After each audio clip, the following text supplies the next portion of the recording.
My name is Stacy, and this is my debate speech. The legalization of marijuana has been an on and off discussion in Congress. However, now, this conversation has resurfaced and has become even broader.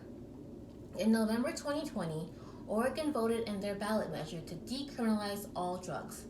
This means the possession of drugs like cocaine, heroin, methamphetamine, and more is no longer a prosecutable offense. And this is actually a good thing.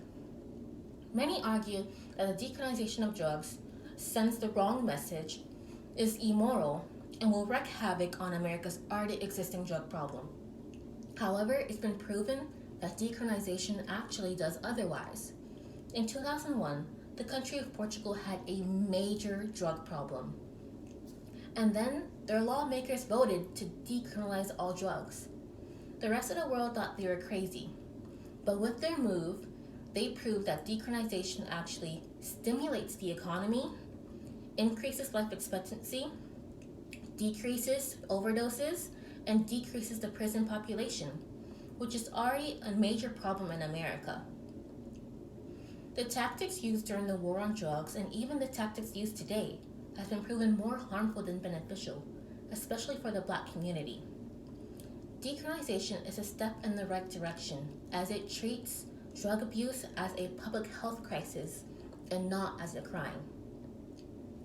Before we can discuss the pros and the cons of decriminalization, let's first define what it is. Decriminalization makes it so that those who are in possession of small amounts of drugs do not face any criminal repercussions. However, there is a threshold in place so that those who are below the threshold are free to go, but those who are in possession of an amount of drugs above the threshold still face criminal repercussions. While Oregon is the first state to do so, it is hoped that all states will have a standardized threshold so that there are no issues across state lines. And even though the possession of drugs of a certain amount is no longer a crime, the intent to sell or the act of selling drugs, no matter the amount, is still a crime, especially if it is to minors. Another component of decriminalization is defelonization. Defelonization is the act of reducing felonies for possession to just misdemeanors. And the most important component of decriminalization is the focus on rehabilitative services.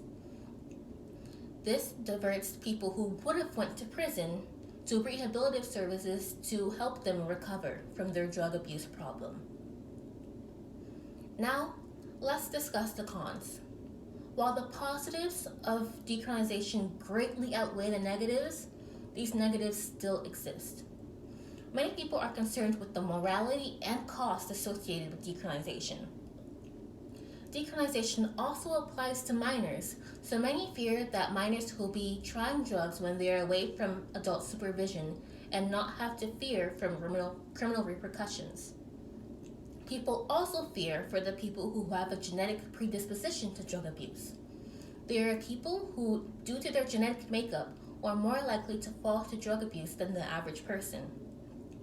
Without fearing criminal repercussions, these people are more likely to try drugs in the first place and get them hooked on drugs, even though there are some people who have this genetic predisposition and never learn about it because they never tried drugs in the first place. The other concern is the cost associated with decriminalization. Decriminalization focuses on rehabilitative services, and we don't know how much it's going to cost to build these rehabilitative services and to staff people who are educated enough to do them well. People are also concerned with the cost of defelonization. It is also unknown how much it's going to cost with the court proceedings to reduce these felonies to misdemeanors. Now that we've discussed the cons, let's talk about the pros. While we don't know the cost of decriminalization, we know the cost associated with our current drug policy. As of right now, American taxpayers pay $4.28 billion for drug cases every single year.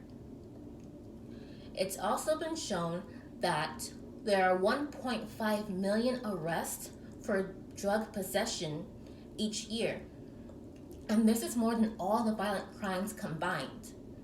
With decriminalization, this reduces the burden on the American taxpayer and on law enforcement. This also reduces racial profiling. While black people and white people use drugs at similar rates, black people are much more likely to be profiled by the police and to be charged for drug crimes than white counterparts who are often allowed to walk. Decriminalization also reduces the stigma associated with drug use. People are more likely to seek help knowing that they will not face criminal repercussions, and this in turn decreases overdoses. When people overdose, they are often surrounded by others, and sometimes these other people are too afraid to call 911 when someone is overdosing because they fear that them and everyone else will go to jail. While with eliminating this fear, people are more likely to seek medical attention, and this reduces overdoses and saves lives. And this in turn also reduces the incarceration rate. America has the worst incarceration rate in the world. That means when we compare people incarcerated to the people of the population, we're worse than even China. That says a lot about America's drug problem. Now, why did I choose this issue? As a black woman and a future medical professional, this is something that concerns me very much, and it's a topic that I've been following for years. Our current drug policy targets black people, and this harms the black community. This leaves households with one less income and puts black people behind economically. And as a medical professional, future medical professional, I see that drug abuse is a mental problem. It affects us mentally and physically. Putting people in prison for using drugs puts them backwards and actually causes more harm than good, as stopping drugs so suddenly causes negative health effects like withdrawal and makes them more likely to relapse when they get out, meaning the problem was never solved in the first place and sometimes even exacerbated. My hope is that all states will follow Oregon's role in decriminalization, as this has been proven to be much more beneficial than our current policy. Thank you.